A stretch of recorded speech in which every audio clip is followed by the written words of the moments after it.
কি ভয়ঙ্কর কথা ভাই, এটা কি জানা করে খেলা নাকি ভাই?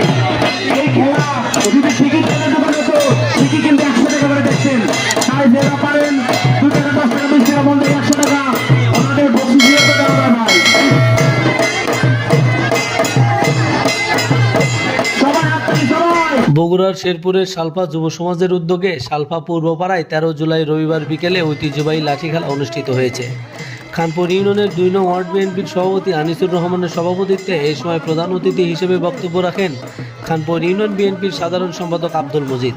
প্রধান বক্তা বগুড়া জেলা স্বেচ্ছাসেবক দলের সহসভাপতি ইনসান আলী।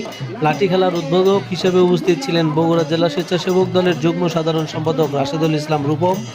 বিশেষ অতিথি 2 নং ওয়ার্ড বিএনপি সাধারণ সম্পাদক আব্দুল সালাম, সাংগঠনিক সম্পাদক ইউনুস আলী, বিএনপি নেতা কসিম উদ্দিন, আবদুল্লাহ আল মামুন সবুর, আমিনুল ইসলাম অদূত, আব্দুস সামাদ, সানোয়ার হোসেন, মোহাম্মদ আলী, উপজেলা যুবদলের যুগ্ম আহ্বায়ক রফিকুল ইসলাম রফিক, ইউনিয়ন যুবদলের যুগ্ম আহ্বায়ক এরশাদ আলী, বগুড়া জেলা স্বেচ্ছাসেবক দলের স্বাস্থ্য বিষয়ক সম্পাদক আবু রায়হান রঞ্জু প্রমুখ।